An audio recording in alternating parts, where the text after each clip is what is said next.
Friends, જય શ્રી કૃષ્ણ. કેમ છો બધા?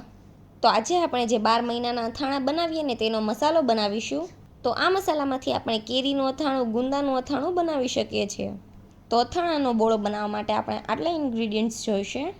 4 મોટી ચમચી જેટલી વરિયાળી, 2 ચમચી જેટલા ધાણાના કૂરિયા, અડધા કપ જેટલા રાઈના કૂરિયા, 1 કપ જેટલા મેથીના કૂરિયા, લાલ મરચું પાવડર, હિંગ, અડધું બાઉલ મીઠું અને થોડા આપણે ખડા મસાલા લેવાના છે, તજ, લવિંગ અને મરી. અને લાલ મરચું આપણે આ વર્ષનું નવું હોય ને તે જ લેવાનું.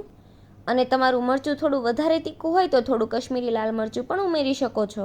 તો એક કડાઈમાં પહેલાં આપણે મીઠાને શેકી લેવાનું છે. તો સ્લો ફ્લેમ પર મીઠાને આપણે 2 થી 3 મિનિટ જેવું શેકી લેવાનું છે.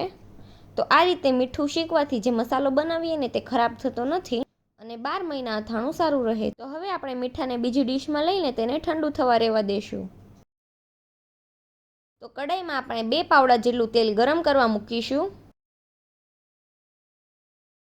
અને તેલ ગરમ થઈ જાય એટલે ગેસની ફ્લેમ આપણે બંધ કરી દઈશું. તો પહેલાં આપણે મિક્સરની જારમાં મેથીને અધકચરી પીસી લઈશું.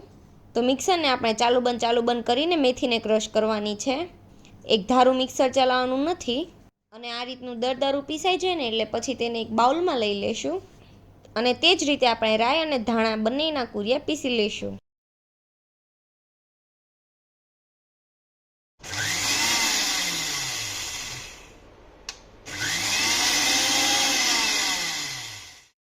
અને પછી જે બાઉલમાં આપણે મેથી લીધી છે ને તેમાં જ આપણે રાઈ અને ધાણાના કૂરિયા ઉમેરી દેવાના અને વચ્ચે આ રીતના ખાડો કરી લેવાનો.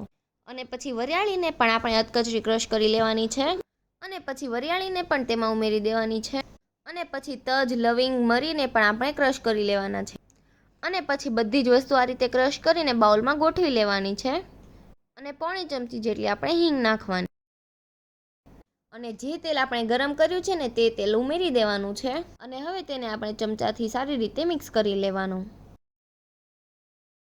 તો તમે જોઈ શકો છો કે આપણો મસાલો એકદમ સરસ રીતે મિક્સ થઈ ગયો છે. તો હવે તેમાં આપણે લાલ મરચું પાવડર ઉમેરી દઈશું.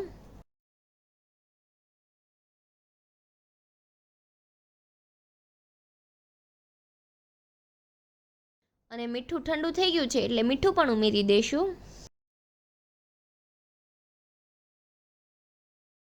તો મસાલો એકદમ સારી રીતે મિક્સ થઈ ગયો છે. તો એક કડાઈમાં આપણે 2 પાવડા જેટલું તેલ નાખીશું. અને ગેસ ચાલુ કરીને તેમાં મસાલો ઉમેરી દેવાનો છે.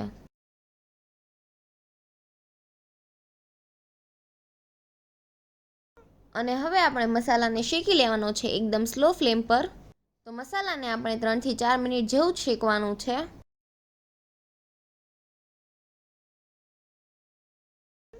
અને પછી તેને આપણે 4 થી 5 કલાક સુધી ઠંડો થવા દેવાનો છે. તો 5 કલાક જેવું થઈ ગયું છે અને મસાલો આપણો ઠંડો થઈ ગયો છે.